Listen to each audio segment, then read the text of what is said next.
All right, here we are.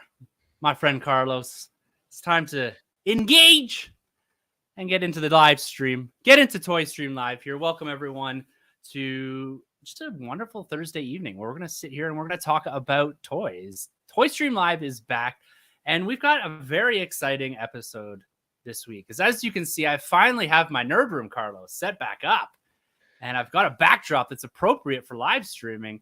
And it's just a great time to be a toy collector, man. Having lots of fun here. We're going to be talking about Ghostbusters, Teenage Mutant Ninja Turtles, spinning all the way back to the 80s and early 90s. But before we get into that, Carlos, how are you, my friend? I'm good, man. I'm good. Excited for our guest to be here. And yeah, I'm stoked about how excited at least one of them is for talking Turtles and Ghostbusters. Yes. The other one might be like me and just be grabbing their own toys, more their flavor. Yes.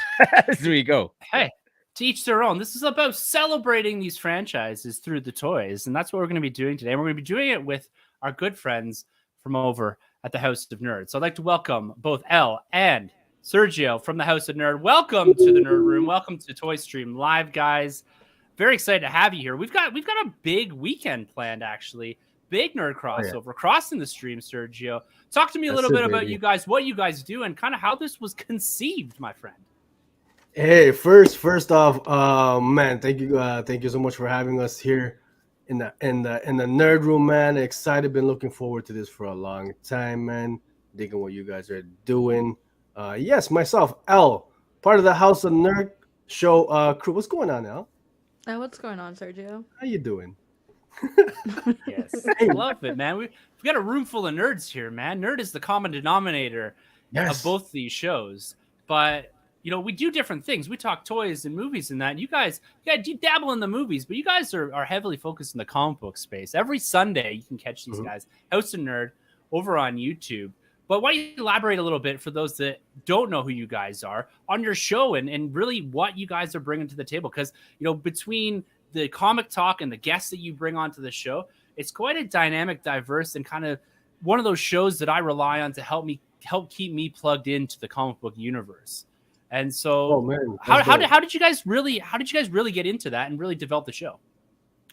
Yeah, you know, the House of Nerd show, we've been doing this about a year and a half now. Our focus is on the comics side of nerddom. And even more specifically, more so on the independent, the indie side of comics. Yeah, you know, just two nerds, two geeks, passionate about comic books, and you know, been wanting to do something for a while now. Actually, to be straight up, I've told this, I mentioned this to Carlos in the past. He kind of, I was inspired by Carlos and what you guys were doing. I first heard the Nerd Room podcast a couple years back, and I met Carlos through, what was it, the 2019 Raptors run, you know, championship run, man. Yeah, man. And so I met him like that, and through him, you know, I met a bunch of great people in the, you know, Twitter, you know, nerd community, and really inspired me to kind of, hey, let me do something on my own, something that's I've been wanting to do for, you know, several years. But finally I said, hey man, you know, I dig what these guys are doing, what you guys are doing, so I wanted to do something myself, and lucky enough to have Elle join the team. We actually just celebrated her 1 year anniversary with the House of Nerd a few days ago. Yeah, That's amazing. Well, you guys are putting some awesome content into the space, And like I said, it's a beautiful compliment to what we do here in the Nerd Room. And we actually took that and kind of took it a step further and said, what can we do together? How can we blend these two shows and get the most out of it? And given the time of year, we've just rolled through Halloween. We're all kind of the same age. Elle, I think you're like 23 or something. I think you said at the start. So not just the same turned age. 19. Yeah. Just turned 19. There you go. Yeah. There you go. But we said, how can we make this work? And Sergio pitched this idea of crossing the streams a bit and talk to some Turtles and some Ghostbusters, two franchises that I personally hold near and dear. You can see some stuff behind me here. And we're going to get way into the toys here in just a few minutes. Mm-hmm. And then, so that's happening tonight. So we're going to expand on that. And we're really just going to have a time celebrating those toys and our childhoods and our adult experiences with the franchise as well. And then on this Sunday, we're going to skip over to the House of Nerd, and we're actually going to review a comic book, a crossover comic book, Ghostbusters TMNT 2015 trade paperback, Volume 1. And we're going to dig into that. So make sure you guys go over, subscribe to the House of Nerd, and make sure you tune in on Sunday to catch the second part of this 2-part crossover episode that's happening over the course of this weekend. I can't be more excited about it, guys. Like, it's going to be a blast. Same. Crossing the streams. Now, Al said something about. She says, "Are you sure you want to go with that title for this crossover event?" And I said, "I don't know what you're talking. This is Ghostbusters, baby. I mean, but apparently could be taken in a different context. I don't know what's going on. I only know it from Ghostbusters, so okay. miscommunication. Okay, thank you." All right, guys. Well, let's get into the reason we are here, and it is Ghostbusters. It is TMNT, Teenage Mutant Ninja Turtles. And now I want to go to you first, Sergio. I want to hear about just kind of like your life experiences. When we're talking about Ghostbusters, you got the mid to late 80s. You've got the movies, you've got cartoons. Same with the Ninja Turtles. This is a big overlap in space. This is something that defined a lot of us that lived through the late 80s into the early 90s. These two franchises were top of mind. This was, beyond Star Wars and all that for me. I wasn't even into Star Wars at this point in my life. It was TMNT and it was Ghostbusters. So elaborate a little bit for the audience here on kind of your relative experience with the franchise and kind of where it sits for you as far as the nostalgia button. Like, does this really get you when you start talking about these two franchises? For sure. Growing up a young kid, these two IPs, they were it for me, man. I grew up on Ghostbusters. I grew up on TMNT. I think my first exposure was like the animated TMNT in the late, I want to say late early 90s. Early 90s, yeah, 88, 89. Yeah, and then of course, Ghostbusters. I think their animated stuff was a little later, early 90s or it was a little earlier, 86 through 91. The real Ghostbusters. Is it that early? Yeah. Okay, there you go, man. So I mean, yeah, I grew up with these two franchises. Just got for sure a heavy nostalgia for them, and really as an adult, come to appreciate, these franchises even more, man. I've got definitely the bug to start, potentially recollecting all the amazing action figures that I had as a kid from both franchises. I mentioned to you before we went on live. I had it all, man. I had it all. From like the TMNT, what was it, the party van, to party wagon, yeah.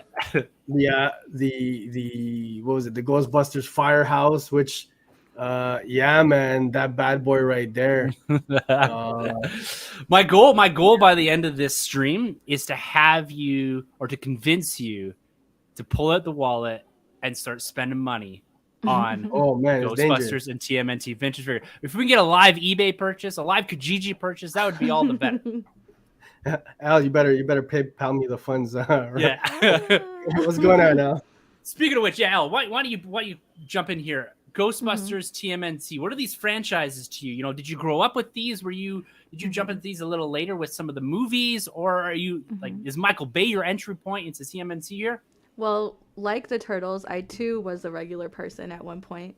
I was born in '89, but my dad was an older father. He's an older dad. He was, and he was a comic book collector. And so I grew up with, the TMNT comics, and my dad was the biggest nerd in life, so Ghostbusters and all of that. And I also had 3 brothers. So it was like there was 4 of us, there's 4 turtles. I never got to be like the cool girl turtle. I always had to be, one Which of those one did guys. they stick you with? Raphael. Oh, he's the best. No, I'm lying then. Donatello, because my name is Eldanya. So Donnie. Okay. yeah. And so I grew up around it mostly because of my brothers. And then when I had my daughter, she's 11 now, but when she was like 4 or 5, she went through like a hardcore Ninja Turtles phase. Ooh. And Ghostbusters was her first like live action movie. So she's, Oh man, it's not that exciting. You're just shocked. That was her first live action movie. The girl Ghostbusters was her first live action. Yeah. What is going on? But yeah, so most of my experience is through the interest of siblings or my kids. But I feel like I, have been around enough to have some kind of knowledge or insight. Yeah, through osmosis. You're getting it. So it's always been around. So you've seen these toys. You've seen the Ecto 1 rolling around, and older brothers, I'm presuming. And yep, 2 older, 3 younger, or 2 younger. Yeah. Yeah. Yeah, so you had all this stuff rolling through, and I love that kind of story about the first live action experience for your daughter being the Ghostbusters too, and it's such a cool, the 2016 version. It's such a cool entry point too, right? Because I've learned over the last couple of years that it's so important especially for females. Like I have 2 daughters, and for them to be able to project themselves into that role, right? They kind of need that bridge. And that's what that movie did for a lot of people. I think it was a cool end. Like I still enjoy it, and it catches the nostalgia piece, and it hits the right tones along the part of the movie to make it just something that's a lot of fun. And it's that's what I love, is that everyone has different entry points into these franchises, whether it's through osmosis and brothers or through the comic books, like you said, with your dad and Sergio growing up with it, myself growing up with it. But how about you, Carlos? TMNT Ghostbusters, it's not a franchise that we talk a whole bunch about as far as like the films and all that go. We've reviewed a couple movies, but I know you're a big Peter Venkman fan. Yeah, he's my guy. Look at that art imitating life, no less, with Bill Murray's current state of affairs. But it was like Nostradamus on our review of that show, because I was just like, there's something creepy about this guy, and I don't like it. Yeah. But, yeah, I'll be perfectly honest. Like for Turtles and Ghostbusters, they came out right around that late 80s, early 90s time. And it was all about Batman and Batman Returns for me. I can't even front. So yeah, you see what's behind him. It wasn't a pair of franchises that I was overly attached to, but certainly people around me, like my brother and my younger cousin, really loved Ghostbusters, and so we used to watch real Ghostbusters all the time and whatnot. And then Turtles, kind of the same thing, where it's like my younger brother was the person who would bring it into the house type of thing. And my exposure to Turtles, or my gateway to them more so than the toys or the shows, were the video games. That's where I experienced the Turtles the most. But yeah, it's like, it's so cool. I always appreciated both, but at the same time, like I can't even front, man. It was all about bats back then. And of course. And what an intersection point in the nerd world, right? Like that late 80s through early 90s, there's just so much coming out, so much content. And this is where I've really shifted myself personally in collecting. If we can get to the toy piece of it here, is that it became so important to me really during the pandemic to go back and collect a lot of this stuff. This is when I went back and got the Ecto 1 again and the Firehouse. And my dad and I collected TMNT figures. He lives 4-hour plane ride for me, but we did all this collecting together. And so it's really meant a lot that I've been able to finally get everything set back up here. And let's jump into, if I can bring in another reference here, let's jump into a DeLorean. Hit 88. back in time here, and we're going to pull something. This is how I'm going to convince Sergio here to get back into collecting. I'm going to try to cue a few things. We're going to start with the real Ghostbusters here. So a toy line that started 1986, ran through 91. There is 10 waves, if you can appreciate that, of figures here. And the thing I love about this line, the real Ghostbusters line, is it builds so much on itself. You start off with the initial Ghostbusters, 4 Ghostbusters, and probably some of the most famous toys of all time. You've got the Slimer. This is my childhood Slimer. Yeah. And then you've got that guy, the Marshmallow Man, as well. You know, not scaled, but you've got these two ghosts. These are the first 2 ghosts that come out in that line, and along with the 4 Ghostbusters. And it's just something like, when you guys see this, like, you've got this, and then you go back a couple years later, you do get the plushie. This is like one of the big. No, this comes out, I think, in '86 as well. So this is one of the big ones. This is my childhood one I have as well. I got my sister found this in her basement during the pandemic. So that's an OG from '86. Yeah, this is my original one as a kid. And you didn't have to clean it? No, it's all good. It's all good. Give a little touch up here. But it's one of those things, like, when you see these action figures, and this is actually the old one's right there, but this is the re-release one here that was released in 2020, and they've gone back and actually touched on the nostalgia piece of all this. So Sergio, when you see these action figures from this first wave, the Marshmallow Man, Slimer, what's kind of your initial reaction to this? Are these figures that stick out in your mind? Like, to me, these are classic figures. Oh man, I probably the first feeling is a mourning, a painful regret, an RIP, if you will, for all the toys, the figures that I had it all, man. And you know, there comes a certain age where I'm too cool for this stuff, right? And I even remember growing up, my folks would say, "Oh, you know, you should hold on to these toys. You know," and I didn't listen, of course, because, you know, not too many, probably 8-year-olds or whatever I was, listened to their folks at that age. But, you know, I threw out all my toys. But one that sticks out, guys, for me was, I'm not sure which wave it was. It was the actual the proton pack with the little wind up with the stream, and it was like a green foamy thing, and it would like twirl on the end. And oh man, I don't have it. Okay, I do have one of the pieces. Like, this is the re-release, but it's something similar to something like that. Yeah. And so the proton pack, and then you got the trap as well, right? You could step on it. It had basically the air, and it would pop open the trap, just like you were on a when you're trapping ghosts, right? In New York City. Yeah. I had the iconic fire hull behind you. So absolutely takes me back, and you know, I've checked out your other videos, your other content, and it really given me the itch to go out and try to recollect all of this stuff. But for me, it's just it's a slippery slope. Once I get one piece, I know I gotta have it all. Gotta have it all. You know. Well, and this is the funny thing about nostalgia collecting, as I like to call it. It really is, once the ball gets going, and I really blame Carlos for my current addiction to vintage toy collecting, because I went back and did Star Wars vintage and all that, but I didn't get into it until the day, Carlos, you arrived on my doorstep, like right before or right as the pandemic really swelled up, dropped off a carrying case full of vintage Turtles figures. And we're going to get to Turtles in a little bit, but that was really the point. That's where the momentum started. And then now I have cases full of these toys.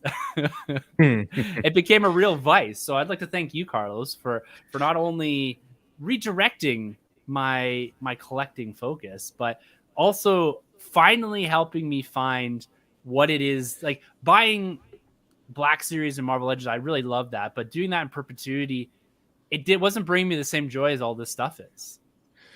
Yeah, the retro stuff definitely hits different, and it just always feels more special. Like, you grab a retro piece, and it definitely feels like a treasure, right? Where some of the new stuff, like with the Hasbro stuff, it so expensive. You're like, was this really worth it for what I'm getting? And with the McFarlane stuff, there's just so much that it's like, okay, on to the next. It doesn't have that specialness to it that, you buy a sweet retro figure and there's just something magical about it, right? Like you find it at a flea market or at a toy show, or you landed off a Kijiji, right? There's like, you've never phoned me because you found some stuff at Toys R Us, but I've gotten a couple of excited phone calls for you as you're flying out some stranger's house to pick up their childhood goods. So yeah, man, it speaks to how cool that retro space is. Yeah, there's definitely been a few times when I've called Carlos, like, because I just needed to express to someone that even could, on the periphery, appreciate this pickup, right? Like, you want to share it with someone. My wife kind of gets it. Not a lot of people that in our collecting circles do a lot of the retro stuff, and so it's hard to, like, I just wanted to share it all, and that's what really has brought me a lot of joy. This is sharing this piece of collecting, because everyone's got a little bit of nostalgic tied to this. Now, Al, I'm gonna show you an action figure here, and I want you to give me your immediate reaction. Is this something you recognize or that you don't? Because I think this is probably one of the few figures that I see most commonly in the Ghostbusters vintage space, swinging from or in a bin or wherever. So I'm going to pull this one figure up, and I think this is probably one of the more iconic waves. This is coming from wave 3 inside of the Ghostbusters. So this is around 87, 88. So just before you were born, but I'm sure someone had it kicking around your house, and it is the Fright Features Peter Venkman. I have to say, no recollection. What? Oh, that was a test. Okay, no, but it definitely hit Sergio. Oh man, that's taking me back. I don't even remember the last time. Dude, he actually does that trick. It's a party trick, yeah. Oh wow! I definitely had. Sergio's having a moment here, guys. Yeah. Well, the reaction was amazing.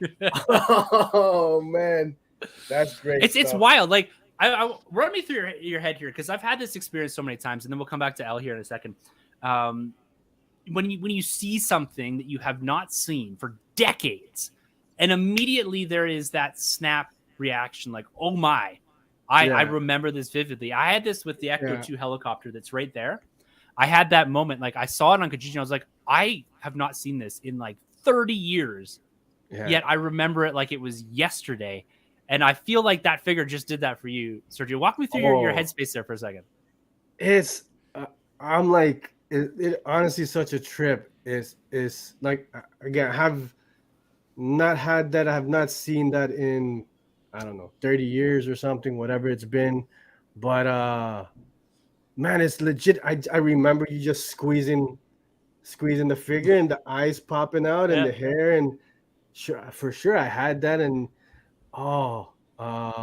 see, stuff like that, if I decide to begin collecting all this stuff, really doing a deep dive and trying to collect these pieces by pieces, I'm sure I'm going to have a bunch more moments like that, these specific figures and toys that, I don't remember on my own, but if they're put in front of me or I come across it, for sure, it's just I legit I got goosebumps right now, man. That's great. I'm waiting for the invitation, man. I want to come over, Tim, and just have a little fun with your toys, buddy. To be honest, man. Hey. Well, the cool thing about the Ghostbusters, even the Turtles figures we're going to talk about later, they are accessible and they're not wildly expensive. Now, it's harder to piece some of it together. Like, it's usually the small pieces. Like, these all come with ghosts and they all have like weapons and that, and I've got them all set up over here. And like, if you're looking for an Egon, his tie is always busted off, and so it's harder to find one with a full tie for these Fright Features and that. But that's what's cool about both of these lines, is that they made so many of these toys. Like, you look at the amount of figures, especially when you get to this like 87, 88, when Ghostbusters, the real Ghostbusters, is really moving, and this, what is wave 3, the Fright Features, you can find those figures. I guarantee you go on Kijiji or Facebook Marketplace tonight, Sergio, and you could probably pull the trigger on, for not that much money, you can pull the trigger on almost all of them. I'm curious. And honestly, I'm gonna check the local Kijiji market, because every time I listen to the podcast, I think to myself, I said, "Damn, the Tim and Carlos's local Kijiji market is really, like, they've got it all. They got everything, man." I said, I might have to make my way over to Calgary, because you guys seem to just always, these great finds, man. Yeah, it's funny because I've been other places and looked like in Canada and that, and Kijiji seems to be more exclusively a Canadian thing, which I wasn't aware of. But well, that's what some American friends are like. What's Kijiji? Oh yeah, So, I thought you guys were summoning something. I just let it go. it's like Facebook Marketplace, somewhere between like Craigslist and Facebook Marketplace. Like it's like, so definitely getting murdered. Well, it's like strong chance. Honestly, sometimes my wife is like, "I'm going to track you, and if you're out front of this place for too long, I'm calling the police." Yeah, like because it's very odd. I think we've all had really weird experiences where, and I've sold stuff at Kijiji where it's like basically like, meet me in this parking lot, like looks like a legit drug deal. Like bro, like rolls up to my window, I hand him a plastic bag, he hands me a wad of cash. And I've done the same thing. It's super sketch sometimes. But you got to do it. You got to do it to get the toys. Like it's all Ain't about no the shame toys. in that Kijiji game. There is none. There is none. And I think the Calgary market in particular, it ebbs and flows. But between myself, Troy, and Carlos, man, we got that thing on lock, like tapped out with like, there's nothing. Like the pandemic was really good for buying toys and stuff. Yeah. Recently, not so great, but it kind of it all comes and goes. But it is a pipeline to these figures and people kind of letting things go. All right, I'm gonna play one more game with Al and see if I can figure something out here. So we're gonna move on to kind of 88, 89. The figures are coming out, so they're really expanding the Ghostbusters figure line at this point. We're getting things like the Ghost Trappers, Bad to the Bones. I got them all here. Maybe I can pop one more out here for Sergio. Bad to the Bones. You've got these guys, right? They're really starting to build out the line. But with Ghostbusters, you need ghosts. You need something for them to trap, to blast, to do whatever. Mm-hmm. And so they came out in 88, 9. Like they have more traditional ghosts, but they started to do something that was like really cool. The figures are wild, and they started off with the haunted humans, which are various humans that have monsters inside of them. So very reminiscent of the show in that. And I've got one here. This is a childhood one here. Now, Elle, you got to tell me, have you ever seen this? No. Come on! Oh man. This is the granny. This looks like my grandmother. And there's all kinds of these. You got a football player, a police officer, a mailman, haunted humans. These were a big line. And then they went and ripped off Universal monsters. And they did things like the Mummy. They've got Wolfman. They've got a zombie. They've got Hunchback. They've got all these figures. And so they really built out this line to pad out and give you ghosts. But like with really cool, like these are great action figures that they're able to kind of stack out with here. And the fact that they had so many moving parts and they were able to bring kind of a dynamic, real look. Like all of these figures have some form of like wonderful motion inside of them. Like simple, but really good. I don't remember that particular line of like the haunted humans. Yeah, I'm trying to. What keeps coming up is the slime. Oh yeah, the slime. Slime. It wasn't like a pink. Like the big football player and all that. Okay. Yeah, you get the ectoplasm. So that came with a lot of. There's the goober ghosts that it came with, and you could put it on the firehouse and it would drip through the firehouse. Remember all that? Man, that's crazy. Those haunted really humans, they're all like so phallic. Oh yeah, all of them. All of them. There's something weird poking out of all of them. Let me tell you. But that kind of. Those, it goes 10 waves, and you get a lot of versions of the Ghostbusters, and you kind of get the repeats and all that kind of stuff. And my internal rule right now, because I like to have rules for my collecting, is I go from 86 to 89. This I have to set this up because you can get really deep into some of these. In the later waves, some of them only came out in Canada and are very difficult to find and very expensive.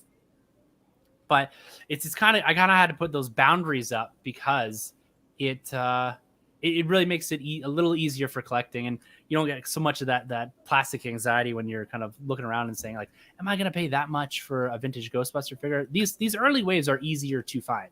They are, eh? Yeah. So have you got most of the original, the initial lineup, like with the Ghostbusters and the other assortment of the figures? Yeah, I'd say like from that like 86 through the 89, like my focus, I'm probably about 75%, maybe 65% of the way there. Just chipping away at it over the last couple of years. And like, I'm one of the cheapest collectors alive. Like, I'm not going to pay a whole bunch of money for things. Right. And I'm a loose collector as well. Like, and I've really found a passion too for buying older stuff and fixing it up. Like, you know, really washing it down, scrubbing it down, alcohol swabs, magic eraser, these type of things too. For sure. To kind of turn this stuff around. So, So, Sergio, have I convinced you at all with this Ghostbuster stuff? You know what? I think I've got. If you don't mind, I'm gonna throw up the the slide. I'm gonna see if I can find this bad boy here. You know, I'm seeing your piece there in the back, and I'm getting a little jelly, and this is where it's really the nostalgia is hitting hard for me. I'd love to be able to get my hands on this, and I gotta check the local Kijiji, man. See if I've got get a safe search in there. And this is probably one of the most iconic play sets for me. You know, Carlos, the Batcave, the accordion Batcave. You know, for me, these two are like of my childhood. Like that original. So I guess it would be the Batman Returns one I had, the accordion Wayne Manor. But this and the Firehouse are like the two for me.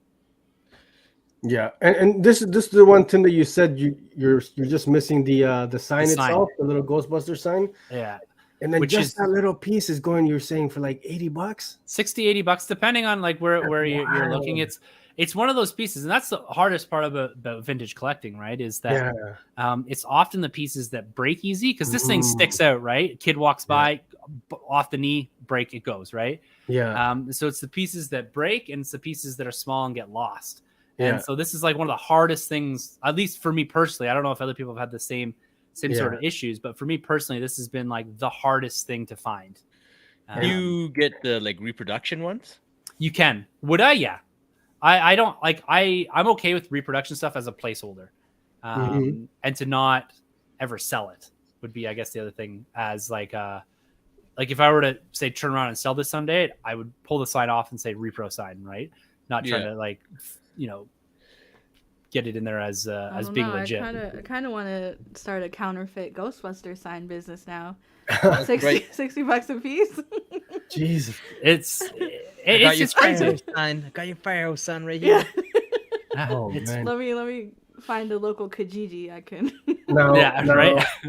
You know, Al, Christmas is just around the corner. If you want to, gift your favorite co-host. I will absolutely print out a Ghostbusters logo. Wow. She's got you. Wow. She's got you covered. Got it on the Malibu Barbie house. So how much does a reproduction one go for then? Like $20-$30 type thing. The problem is, even so, wow, that's like for a reproduction. That's still I might be talking a bit of smack here. Pandemic age, they were about that. But like one of those, like for the look of it, it would be cool. The problem is I got it in a detail here, and the sign can't even go on it anyways because it sticks out too far. Yeah, but it's a cool piece. And like, there's one other thing I want you to pull up there, Sergio. I kind of had looked through your slides there, and talking about like iconic pieces and all that inside of Ghostbusters. It's the Ecto-1, right? You can see it just over my shoulder here. The original piece, and you get the Ecto-1A that comes out a couple years later, and it's something that's reproduced time and time and time again. They've even re-released this version more recently, 2020, 2021. Has you want me to throw it up there, Tim? Yeah, pull this piece and talk to me about why this is in your slide deck here. So this one here, it was I guess this came out fairly recently. It's the Lego Ecto-1 from, if I'm not mistaken, the Afterlife movie film. So it's the Ecto-1 based on that version. Now when I tell you like this close to pulling the trigger. Now the price tag, Canadian price tag is $300, $300. So it ain't inexpensive, man. And it might sound weird, it might sound silly, but the only reason I didn't pull the trigger on this was it didn't come with any figures. It didn't come with any little mini figures. And I said, if I'm dropping $3 plus the taxes and all that, I gotta have at least, one or two of the little cool minifigures to play with and put on display with it. But I've seen some folks from the community. They've been posting this very same Ecto one, and I gotta say it's got me rethinking. I've got it here for you, bud. Oh man! Wow! Yeah, I got this. This is another pandemic purchase, but that's awesome. It's honestly one of the best Lego builds I've ever done my whole life. Yeah. And I think you're right. Like the detail in it, you can pop open the hood. That's great. Full engine in there, Cadillac engine. Yeah. Lots of moving pieces, wheels, rubber wheels, everything. If you're gonna do something, if you're gonna dip your toe, the problem with Lego, like you said, is it's expensive. Yeah. And the nice thing is I left all those those are all stickers. So I left them all off and just created like the 80s Ecto one. Oh, okay. I was just about to ask you. Yeah, so you're able to those are little sticker yeah. And then so just to kind of give it more the classic iconic look. Mm-hmm. The OG one there, eh? Wow. Okay. Does it come with the with like a pull-out chair as well? Yeah, it all everything, works. Eh? I can try to Man. I can get the Yeah. I can get it to, and again, it's complex, but like pulls out, and then I think there's probably a way to do this like more handily, like a Lego, but like you get a full pop-out chair and all that. Like from Afterlife. But that's what I'm saying. Like the price tag, how are they not going to throw in a little figure? Just throw so you can throw on the chair or something. I don't know. What they usually do, what they should have done with this is like the Jurassic Park gates they did. They kind of give you a plate that said like this is the Jurassic Park gate or whatever. I think it's for actually says T-Rex, but then it gives you all the minifigures. Like the minifigures don't scale with this. Like this is more of like a display, like model piece type thing. Gotcha. So it doesn't scale with it, but it is cool to have like the minifigs because it is a Lego thing and all that. For sure. L, Christmas is around the corner, ma'am, and you can contribute to that funds there. Yeah, I think my kids have some little Lego guys like she'll make you a little mini one. Draw little faces and she's gonna buy for her kids and send me a photo. Yeah, I got it. Not for you though. All right, El. So we're gonna kind of shift over a little of the focus here. We've kind of gone through some Ghostbuster stuff here. To kind of wrap up the Ghostbuster thing, I just what is the future of Ghostbusters for you? We've had Afterlife. You said that your kids were engaged with 2016's Answer the Call. We've got a sequel coming to Afterlife. Is Ghostbusters, as far as the nerd space, is it more nostalgia for you, or is there a future in it for yourself and your kids? I'll say my youngest are 4 and 6, and they love Afterlife. My daughter kind of her interest kind of wavered after the 2016 one. For me, I do plan on watching Afterlife before Sunday. You gotta watch it. I'm gonna watch it before Sunday. But it's for a me, hell of a movie. It's I'll like when the old movies are on, I'll put them on. I'll watch them. It's for me, it's purely nostalgia. I think I see what they're doing, like with trying to bring in new audiences, but I would probably assume their core audience is still, people who grew up with it or have memories of it and stuff. But I think it's like a cool world to explore. I know the game just came out. Yes. And I've been trying to get Sergio to get his life together so we could play it. Because I think that would be fun to play with people. Not with strangers. I don't have the patience, but yeah. Have you any tried reason to yell at Sergio is. I mean, if you guys are on that game, I'm very tempted to check that out. What platform is that for, Al? It's next gen, yeah. So like, I've got an Xbox One. Yeah. Yeah. Definitely. I don't even have a console, compatible. man. I have, Oh, I have really, an original. eh? I have an original Xbox, like the first one that came out. Well, let's find out. What is the game called? Ghostbusters. Come on Ghostbusters now. 2022 game. That's what you Google. Yeah. I don't even know. I'm not a gamer by any means. I just saw people talking about it, and I remember my husband saying like he would check it out, but it's like something you play with friends. Yeah, it looked like from the videos when they did the original drop, it's kind of got a mode that it's basically, I think Winston brings a crew together, very similar to what it sounds like the sequel to Afterlife is probably going to be, and then you go and you bust Ghost as part of like this new next gen Ghostbusters crew, and I think there's like the whatever it is, the open world multiplayer thing, or I don't know. I'm speaking because I'm like super competitive. When I tell you I've never played a video game or a card game with my husband because that would be it. Like 12 years down the drain. I'm like, even with my kids, I'm like, I'm not giving you leniency. So I don't play games in my house. Spirits Unleashed. It came out on everything. So like PC this gen and last gen. So yeah, it plays on Xbox One and PS4. You said you're currently playing that game, or you've tried it out? No, I wouldn't get it until I knew somebody else who had it, because then it would be somebody who had the time to play. Because when I start a game, I go hard. Like, forget Han. There's no Sundays until we finish. Until we finish this.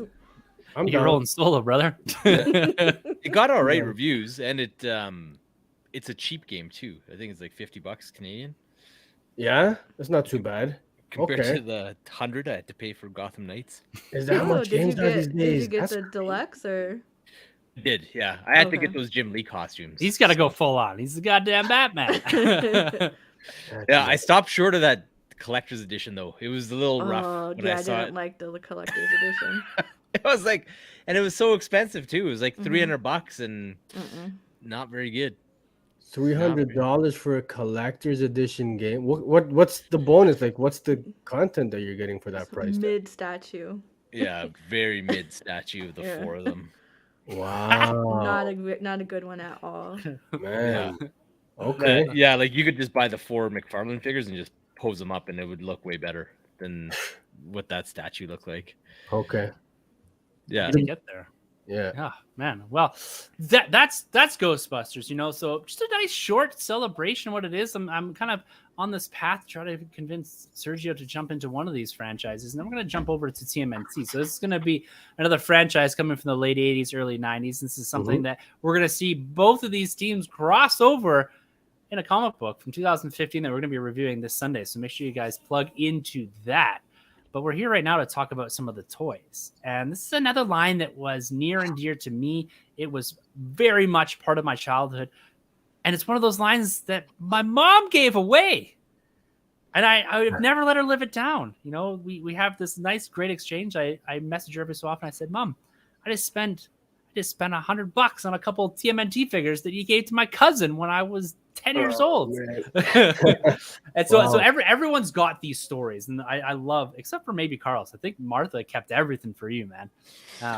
Yeah, she did. Like, really, the only toys of mine that I don't have anymore are the ones that my brother like just played into oblivion. But I have a pretty good stock of all my old stuff. Yeah, it wasn't until I was a little older until I got to that 10 plus window, like the toys I was playing with then. So Jurassic Park, and then eventually Power of the Force and Star Wars and all that I really held on to. This early stuff, it's what went. It went in garage sales and went to cousins and went to hand-me-downs. Are you done with Turtles? Yes, I'm done with Turtles. It turns out, as a middle-aged man, I'm not done with Turtles by any means.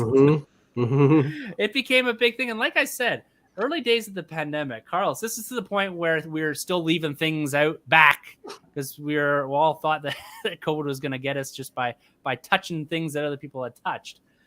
Carlos, you had come from, I believe, a family outing, and you saw a bunch of turtles on the ground, and you said, I don't know.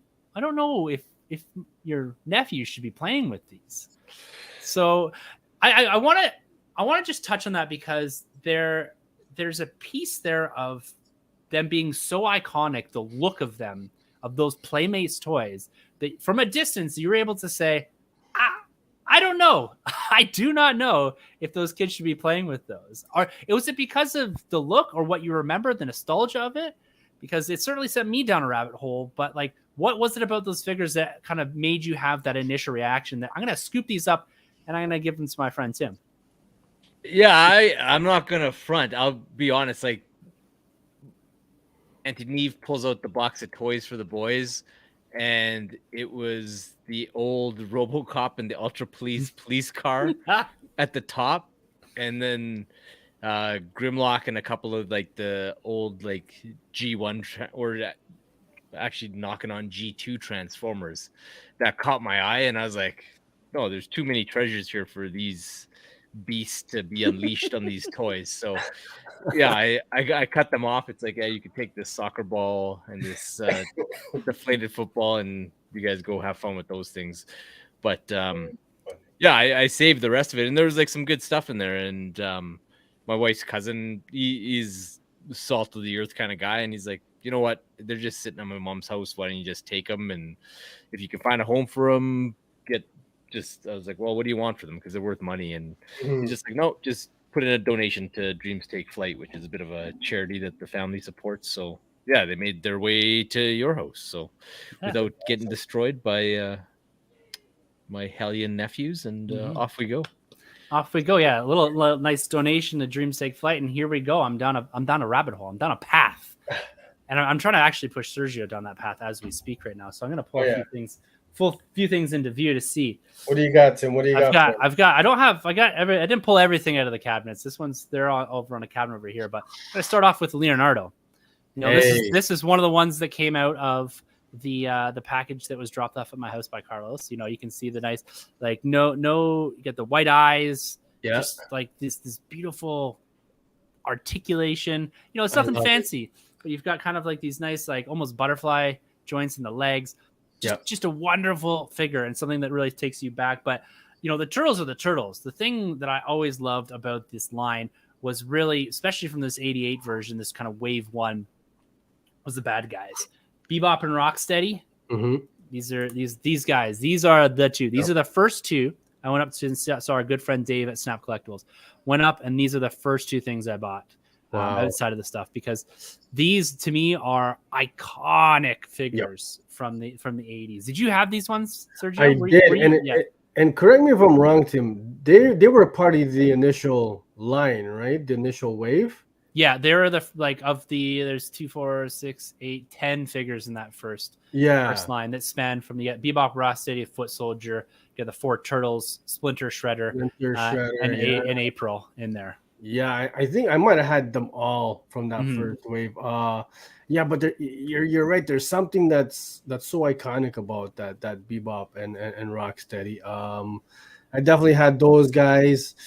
That Leonardo that you had, that's the original as well there, Tim? Well, there's 2 versions of the Leonardo that you get. So you get there's this version. So this would be from the 88 from the original run. And then there's one that came slightly before it, almost the same except for their heads. So this one's got a soft head. This one's got a hard head. Okay. And so the soft heads came first and then the hard heads. So this is like a rotocast. And then this is just like a push mold or whatever. So it's, are they from the same manufacturer? They're like all playmates and all that stuff. Like I don't know exactly where they were made. But made in China. But yeah, there's a little switch there at some point where they go from like the hard head to the soft head. And Carlos, you just gave this you just give it all willy nilly to your buddy Tim there, eh? Yeah, man. Have him. Hey, I donated. It was like the what do they call it? Like the honor system that the donation would be made, but I didn't ask for his tax return. Right. Yeah, it went on my tax return. I can tell you with certainty there.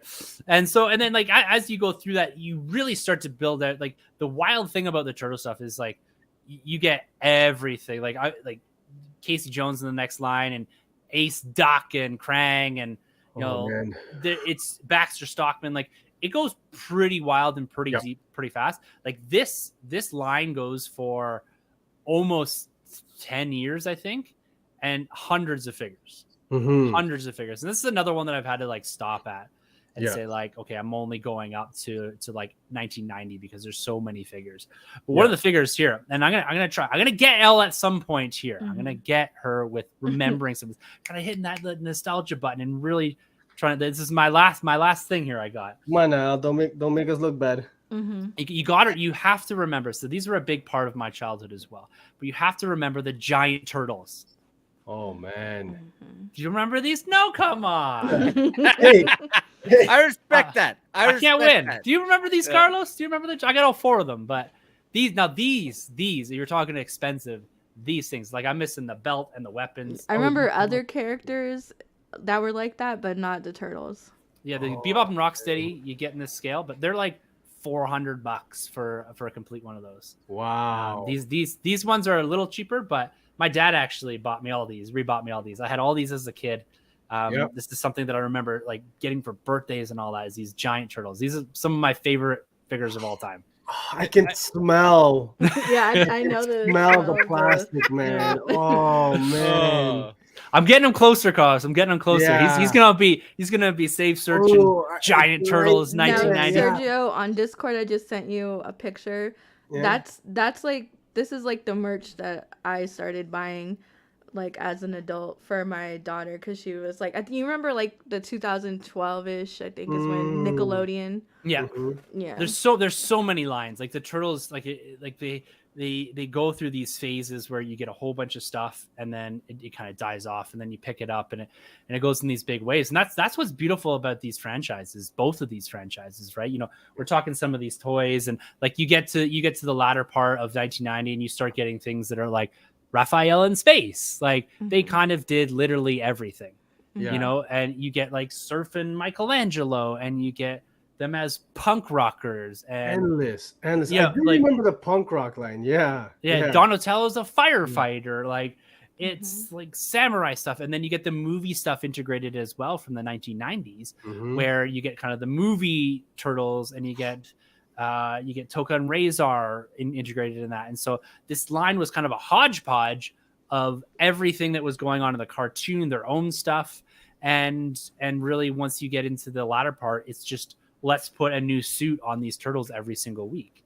And if you go over to the Netflix and watch Toys That Made Us, the TMNT thing is really cool. Oh yeah, I've seen that one. I like that show. They really go through kind of the depth and detail of what they're doing, what they're building, why the cartoon exists specifically to sell these toys. Yeah. And because the cartoon is so different from the comic book as well. TMNT line, it's tremendous, man. It's so massive. I honestly, I wouldn't even know where to begin. I'd probably start with just the original line, and maybe even those larger scale ones that you just threw up there. I had a couple. I had at least one. It might have been a Leonardo, because Leonardo was my guy. Yeah. Yeah. I feel like Donatello has a little bit more depth, and that's, you know. Yeah. He's more the intellectual. The intellect, yes. Are you a Danny? Yeah, you saw me force him on my daughter too. Like, you're gonna be Donatello. Yeah. Well, and then there's a couple. I want you to bring up one thing here in a second, because one of the companies that, you know, if we can swap to modern here just for a few minutes, one of the companies that's really taken off with the turtle stuff is NECA. You know, and I threw up a post on Twitter. My handle's there on the screen about a week ago, and I said, honestly, I think the best modern toy line right now is the 1990s from the film Turtles. And like you can see it, that's the image I threw up there. So this is what NECA's doing. So this is this is a chunk of the collection I have. Like they've done the 90s, The Secret of the Ooze. They do the comic book line. They do the TV line, the recreating these Playmates figures, but in a 6-inch articulated scale. Yep. And it's honestly unbelievable, because that 90s line never got a full scale representation. They got represented in this scale of figure, you know, where you're getting this, and then you're getting like a shredder that kind of looks a bit like this is an original shredder, but you get one that's got more purple to it, matches what you saw in the movie. But this NECA line is unbelievable. And they've also dipped in the comic books. And, you know, The Last Ronin was a comic book that, you know, really hit hard over the last couple of years. And Sergio, you want to pull up that figure here? Yeah, I got it here. So I've been very, very tempted to grab this guy here. Mhm. It's Oh, the he's dope. oh man, how great looking is that, Carlos? So it's That's the a NECA. beauty figure. The NECA. How big are these guys, Tim? Do you? About 6-7 inches. Yeah. I'll if you want to just chat here and take the hosting sure. reins, I'm gonna go grab one here. So I've been so tempted, and I guess people are starting to get them, or I've just for whatever reason I've seen guys posting them, and yeah, I think I'm gonna pull the trigger on this one, man. They're great looking. I thought Yeah, Last Ronin was a one shot, so I only read the first issue, and I said, "Oh, that's a nice mysterious ending. I'm with it." And then somebody was like, "There's like 4 more." I said, "No, I'm done. I'm ending it here." Oh my God. That's Oh, awesome. you're I embarrassing us in respect front of that. our friends. Yeah, man. Those NECA figures though, they Yeah. are awesome. Like they're not that much more than a regular action figure that you'd buy from Hasbro or whatever. Hmm.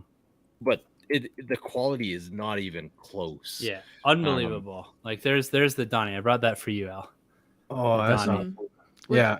what's Like- the toe situation? Because He's got a good toe situation. yeah, He's good. Okay. It's good. It's weird. It's like enough for a human being to get a shoe in there. But yeah, this NECA line is insane. And like I'm gonna pull out a couple. Like here's the And is that the Donnie from the 1990 movie? Yeah. Eh? Okay. yeah, and here's from Secret of the Ooze, right? It's Toka. Like Yeah. Like look how Oh, big. man. Like these are scaled figures. Like the size of this. Like it's a humongous figure. And the legacy of the turtles in toy form, I think, is between, you get a lot of reproductions right now, so that's a big thing to watch out for, and actually something that Sergio, if you're looking realistically, if you're looking for a version that adequately satisfies the look of the vintage turtles, but is accessible and at a reasonable cost, Playmates over the last couple of years has re-released a couple of times the first wave of both villains and the heroes. Yeah, so you can get most of them if you're okay with not having like the original versions. Like I had a set and I ended up selling it, but they're relatively accessible. Yeah. And so like the Ghostbusters too, they've done the same thing with that. Like they've re-released in a similar fashion to what Star Wars has done with the retro stuff. And Troy, he's happy with having that. Like that's his representation, his collection. That's enough for him, like to not have to have the original stuff. But like but if you have any affinity for these, like this is the Reza. Like yeah, that's awesome. These are wild figures. And and that's the NECA one there. Yeah, this is like if you're gonna there's so many different routes that you can go with collecting, because you have all these collector focused lines like your NECAs, your Super 7s in this, that are doing unbelievable things in the space where you can collect, the vintage line as full scale NECA figures, like 6-inch figures right now. And they're like upgraded versions of what came out. Like they're doing like the crazy stuff. Like, I think there's a Space Wrath coming out and all these type of things in that NECA line. That's awesome. It's pretty wild what they're doing. That last Ronin one there is not too bad. Here's another. It's only about $48. Yeah, man. I mean, it so looks great. My kid buys the Star Wars Black Series figures, and they're $43, $45. Okay. So they don't, and they come with like one thing. Like she bought Andor, and he came with a freaking gun. So look at all the crap that this guy comes with. Yeah, and awesome. It's $3 more. Yeah. So I think once this stream is done, I think that's gonna be like the first piece I purchase. I love the book, I love the comic, and the figure. It looks great, man.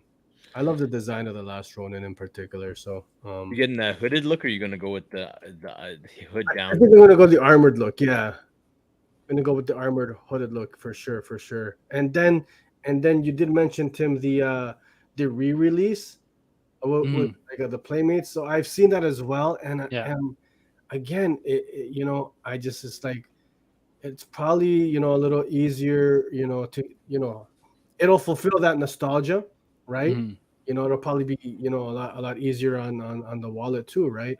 Than getting like the original ones from the 80s. Just get the re-releases, and they look great. They look just They're identical, and like honestly, in hand, like you can, if you really look, you can tell a difference. Like the re-release, the heads are a little bigger, and they of course got the date stamps on them and all that. But if it's a better look, if it's a better display piece and satisfying that kind of little nostalgic itch, it does. Because at first I was all in on those, and then I've really stepped back and I sold like even all the Star Wars stuff, the retro re-releases, because I said, all right, like I could put my money there, or I could add a little bit more and get the vintage, and the vintage mean a little bit more to me. But it really depends on what you're looking for in the space, because you can do it with Ghostbusters. You can go buy an Ecto 1 from Walmart, right? Like a vintage copy of an Ecto 1.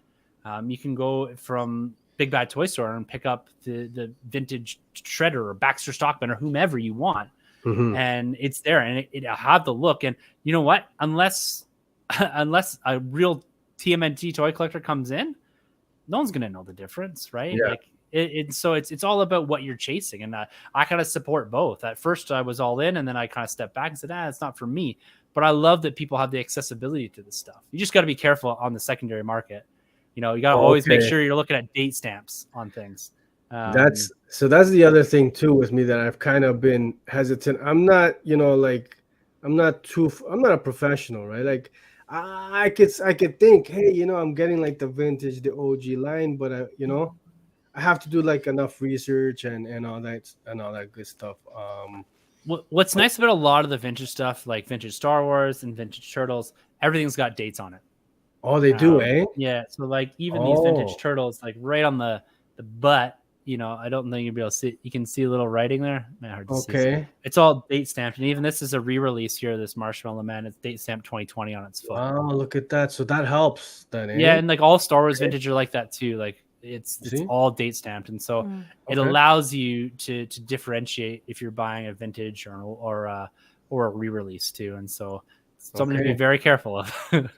Or you could just buy the new stuff on the cheap, right? You can buy Ecto in a box, and you can probably find them. Honestly, I see them here on Kijiji and Facebook Marketplace for like $50 now.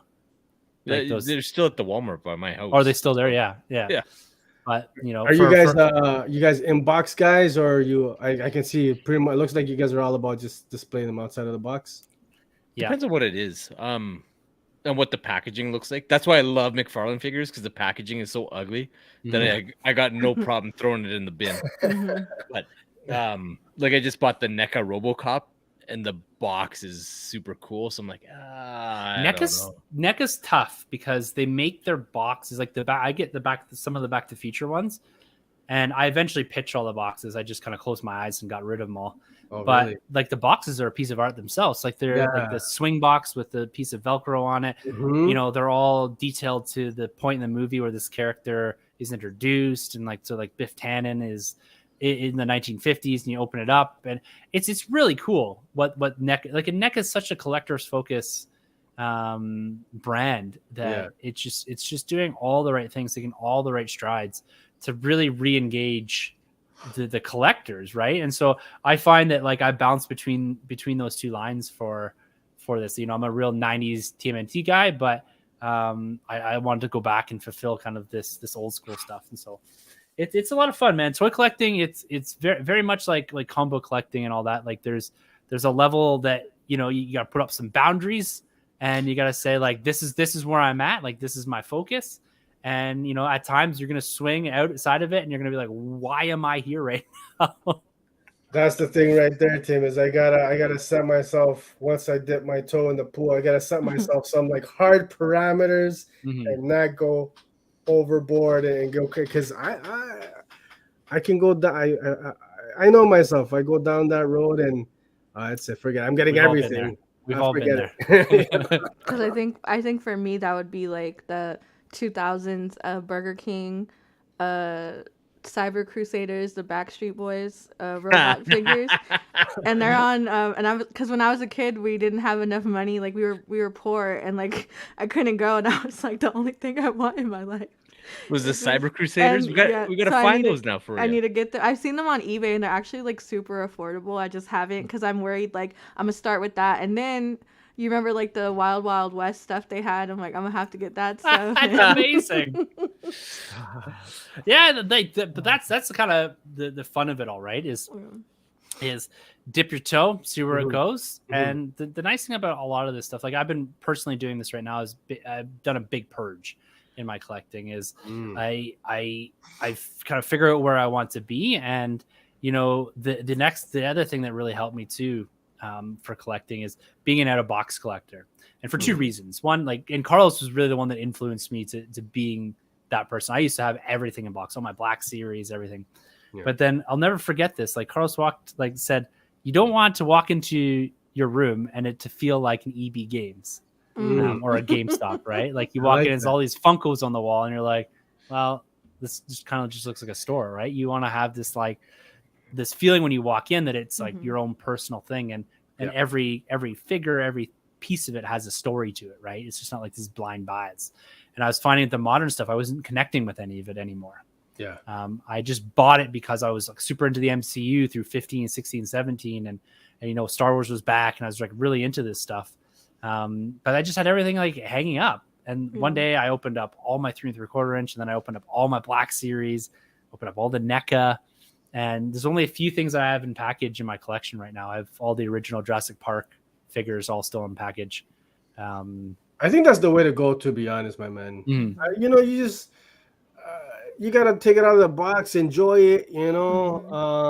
My son's convinced me to be an out of the box collector when I woke up and all of my Funko Pops were out of the boxes.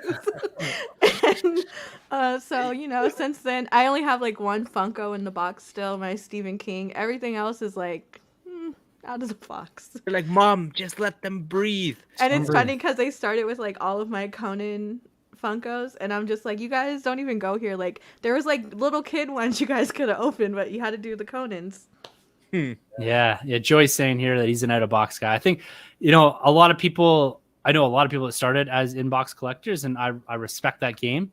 But because space is always such a premium in your individual rooms too, right? That it's in-box collecting makes it very difficult to display everything. I do collect video game collector's editions. Oh, nice. And I do double dip on that. I do display the box and the items, because usually the boxes are sick. Especially like Death Stranding, you got like the whole suitcase with it. And I'm like, so in my living room, there's just like a random suitcase. Like, like what is that? I'm like, don't worry about it. Like it's there. I paid a lot of money for it. No, the video game collector's editions are sweet, and they're so creative with how they make them now. Yeah, and Joey talking about those Mezco 112, man, those are the bomb. Those figures, they're like little mini Hot Toys. They're insane how good they are. They're just so expensive, and they like never come out when they tell you they're gonna come out. That's like we're like waiting on year 3 for the Michael Keaton Batman. I think that guy's they're trying to time it with the release of Flash. Oh, maybe. Who knows? Who knows? But guys, like, it's been just a toy talk. It's been a celebration of these two franchises, right? We've kind of gone batted around some things. I've yet to actually get a nostalgic ting out of L here, but one day we get it, because this is for sure not the last crossover we're doing with the House of Nerd, because we've also got this Sunday. Sergio, break down what this Sunday is going to be all about. Hey, yes, excited to have you guys on this Sunday at the 11 a.m. Eastern, 8 a.m. Pacific. We're talking let me pull it up here, the TMNT Ghostbusters, the classic crossover Volume 1. I believe this dropped 2015 or thereabouts. So, very fitting. I said, man, two iconic IPs. Let's check this one out. So we're going to read and discuss it on Sunday, and hope everybody's able to read along with us. And I'm very, very curious to hear, Carlos, your thoughts, Tim, your thoughts, and hey, Al, you too. I know. I fully expect my life to change. I know. Have you not read it yet, Al? No. Procrastinating. Al's what we call a procrastinator. She'll read it the morning of. I did Google Ghostbusters before the show today, though. Yeah. And I said, okay, I know one name, and But I am gonna watch Afterlife. You'll enjoy Afterlife. it. You'll enjoy Yeah. it. My sons have watched it plenty of times. I just haven't sat down to watch it myself. Yeah, you got a lot of work to didn't do. work this time. Afterlife is great. Yeah. I love it. Yeah, I think that's why I didn't watch it. You were hyping it up so much. I was like, Spite. I'm not gonna watch this. Oh, I love it. So what do you guys do? Well, before we sign off, you just tell everyone again a little bit about the House of Nerd. Oh, why don't you do the honors, ma'am?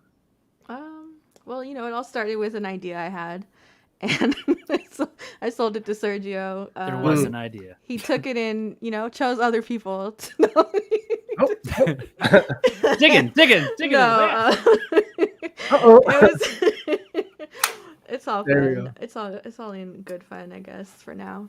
But no, yeah, House of Nerd. We talk comics. We do a lot of interviews with creators, and we try to get people on that are, colorists and not just the writers and stuff. So, but it's been fun. It's been an experience. I'm not a social person by nature, so it's definitely the most socializing I get out of the week. So yeah, awesome. You guys crush it on that show. Like, honestly, from watching it, those first seeds come up and what it's evolved into, like House of Nerd, it's like one of the best shows in the game as far like if you're into comic books and particularly indie comic books. Like, I honestly can't point to a show that's better. Agreed. Totally agree. Oh, look at him blushing. He that made me cry. That made me cry. The wonderful thing about it for me specifically, I used to read comic books a lot, and I've gotten away from a lot of that recently. But it's a way for me to kind of bridge that gap too. Like, even if I don't know what you guys are talking about, even speaking with the creators and hearing the process and what they've put into like a lot of indie books too, right? It really helps kind of me, at least, from a complete noob in some aspects of it. I just have a good time with it. Like, listen, so you don't have to be in the trenches of the comic book world to enjoy the show that you guys put together. And that's the thing I love about it. Low barrier for entry. If you love the idea of comic books or the creative process, it's there for you to consume. And so it's something that was important for me coming on too, because I grew up reading comics. I know comics, but I'm not that person that's going to be like, well, in Thor number 6, page 3, I'm like, let me Google it. Yeah. And so I for me, it's all about accessibility. And that's like one of the things that I try to keep on the show, like, especially, with Copper Drop, like, you're giving people, an entrance into a comic that we all could read together. So, yeah. That's the way. And it's the same thing we try to do in the Nerd Room, right? It's lower that barrier for entry. You do not need to have seen every single MCU movie or every single DC movie from the beginning of time till now to kind of get what we're talking about. It's about sharing the collective interests. And, for people that are looking to jump into these things, let's provide an avenue for that. Let's talk toys, let's talk comic books. Like, let's bridge some of those gaps, because at times, and I felt this way as someone that loved comic books, that loved toys my whole life, and like I'm always looking for someone to share it with. And when I found a community to share it with, it became like much more of something that I enjoyed, and then I expressed outwards too, right? I got hit a lot of like this stuff for a very long time. And when you get in kind of these different communities, whether it's through the House of Nerd, the Nerd Room, or someone else, you get to share that stuff with people that love it as much as you. And so it's a lot of fun. So make sure you give a subscribe over to the House of Nerd. And Carlos, why don't you tell everyone? Actually, hold on one thing before I'm going to pop up here. Joy, you got to be coming by this Sunday over to the House of Nerd to hear us talk about if you got the TMNT omnibus. We're not going to be going that deep, but we're definitely going to be talking about this crossover. But Carlos, why don't you tell everyone what we do here in the Nerd Room? Well, we talk about everything. Star Wars, Marvel, and DC and beyond. Obviously, we touch like the movie stuff, the comic book stuff. With us, we're like the opposite end of the spectrum, where you guys cover the indies and all these hidden gems.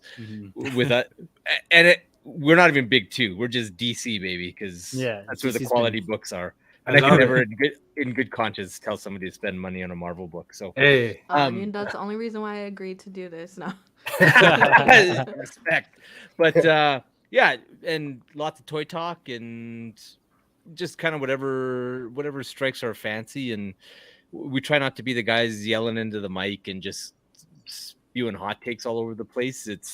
We try and approach these things with a bit of intellectual honesty and give it that one bit of a breath. And it's interesting actually lately with just kind of the changes that have been happening at WBDC. Like if you listen to our show, you can almost like draw a line from like 6 months before something happens. Like James Gunn and Peter Safran, we've talked about the potential of something like that going on, and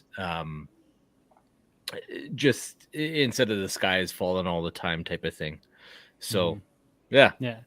Oh, we always try to contextualize things in both contexts, from a fanboy context and kind of like a business rationale context too, right? Like Carlos said, with this whole DC mess it's been over the last 6 months or so, we tried to chronicle that with that term intellectual honesty that Carlos brought to the table, and just really try to bring a different perspective, a different side of commentary to it all. And every Thursday, that's where the podcast drop. This will be actually in the feed at some point here, but yeah, man, this has been great. This has been a blast. I love talking toys, especially the vintage ones and that. And so Sergio, Al, guys, thanks for really proposing this and bringing this all together and finally making this crossover happen. And I can't wait till Sunday. Hey, very, very excited for Sunday, and I just wanted to, before we get out of here, really, what you guys are doing, man, is for nerddom, for the community. You know, you guys give yourselves a little pat on the back, man. This is great stuff, great content. I love the energy, the passion, and you guys keep it positive, but you also keep it real too. You're not just spewing a bunch of like you said, flashy headlines or hot takes or for the clicks, man. You guys, you can tell it's thought out, man. You guys actually take the time to think on what you guys want to say, and just as from the outside, it's appreciated, man. It's refreshing. You're not. I try to tune into a lot of different outlets and stuff, and a lot of it is just regurgitated for caca, for clicks and stuff. And to put it bluntly, you guys are doing like genuine, really, really fun stuff. So we're happy to do this crossover, man, and hopefully it's the first of many, man. Yes. You know it. And Joey, yes, I got to read that Sergeant Rock book, man. I heard nothing but rave things about it, and can't lose with Rizzo on a war book. That's going to be amazing. Oh yeah. Awesome. All right, guys, we're going to wrap it up there. I don't know if you want to do handles Sergio, just drop the what's the handle for the YouTube channel? So the House of Nerds show every Sunday morning at 11 a.m. Eastern, 8 a.m. Pacific. Come check us out. Yeah, lots of fun, guys. We'll be back in about a month's time with another ToyStream Live. Every single Thursday, you can catch a podcast from the Nerd Room on our podcast feed. Everything will be in the comments below or attached to this in some form. Nerdroom.net, that's where you can find everything, whether you want to contact us, reach out, talk more toys, whatever. It's all there. And then you can find us all on Twitter as well. Our handles here are on the video, and they will be in the show notes here if you're listening to this in the audio only version. But guys, thank you so much for joining us here in the Nerd Room. We look forward to doing more of this in the future, and on Sunday over in the House of Nerd Show, talking more comics. So thanks, guys, so much. And we will return to the live stream very, very soon. Until then, we'll see you guys later. Take care.